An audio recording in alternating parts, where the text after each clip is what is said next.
Bună ziua, this is Piero San Giorgio. As you may or may not recognize, I am here in Bucharest, in Romania. And if you don't know Romania, probably everything you know about it is wrong. I wanted to do this video in the center, in front of the parliament, which was this big building built by the former socialist dictator Ceausescu. However, there's too much traffic, so fuck the traffic. And I'm here not too far from the airport. The airport is behind us. This is the press house, which is of a typical socialist, actually Stalin style. You have the almost same building in Warsaw.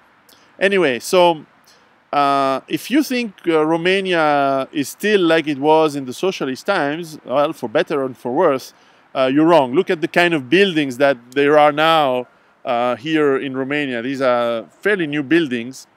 And behind me now, you go to the center, which has still some very, very beautiful areas that are from the 19th century and from early 20th century, and of course some of the destruction and some interesting buildings done by the socialist times. But now everything is very new. There's an amazing number of shopping malls. Just behind us here, there's a big IKEA, there's a Carrefour, there's all sorts of big consumption temples that are replacing the socialist paradise temples. Anyway, as you know, I'm the author of the book Survive the Economic Collapse, and of course it's available in English and soon in other languages, maybe one day in Romanian. And when I travel, and I have here many, many friends and some very, very good friends that I like to visit, I like to make a small video to tell you what I think is going to happen when the global economy is going to collapse. Now, Romania has some advantages and some disadvantages. Let's see the advantages. First of all, it's a big country with a lot of agriculture and a lot of rain and, of course, big rivers. The Danube, the biggest river in Europe, is flowing through Romania with all the polluted waters from Hungary, Austria, and Germany, and the affluents from all over the world, and actually also Serbia, and flows through south from here, and goes to the Black Sea in the beautiful delta, which is a very nice place to visit. Anyway. So there's water, there's a lot of agricultural land, there's a lot of traditions of food growing, and actually very, very good food. I mean, if you like pig, if you like vegetables, if you like foods from the forest, mushrooms, things like that, the cuisine of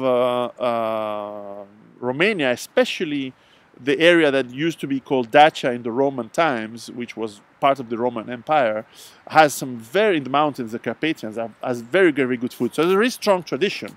And who says tradition also says family and strong bonds between people. So that is an asset, because when the economy is going to collapse, you can rely on the food, you can rely on the local water, you can rely on the people to help each other, because there's bonds of families, and the village mentality is actually pretty important and good. Now, other advantages is that Romania is full and is incredibly full of natural resources. Metals, they still don't need to import metals here in Romania, so they can still have iron, copper, zinc, they even have some uranium, and therefore they have quite a strong independence in terms of natural resources. They even have petrol. Of course, oil was used, I think was the very first world ever oil field that was in Romania. And unfortunately, of course, it has been used for over almost 2 centuries now. So clearly, there's not much left, and actually they have to import oil for their consumptions. They also need to import natural gas throughout the country.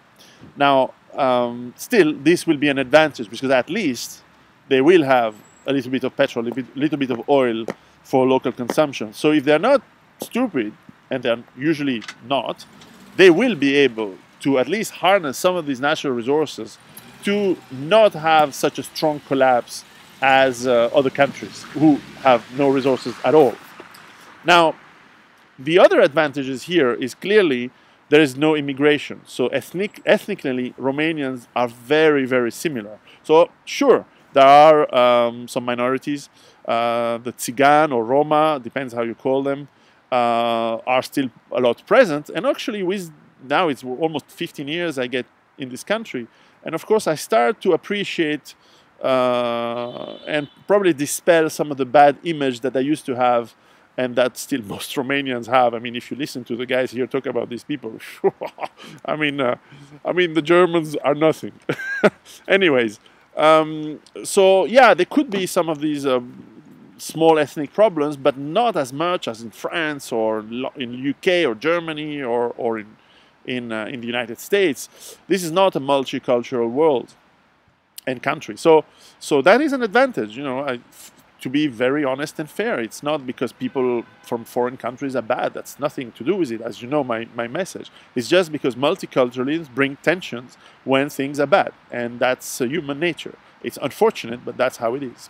So I think this country and probably most of the surrounding countries will be preserved from that. Also, Romanians are not Slavic. They are Latin people.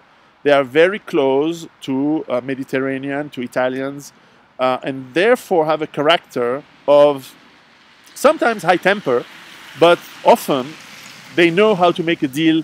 They know how to be smoothing the angles and make things happen. So they're not rigid in their mind. They are actually outgoing and fairly easy and very friendly, in fact. So that's an advantage because they will probably not be stuck and not go with ideology and religion stuff.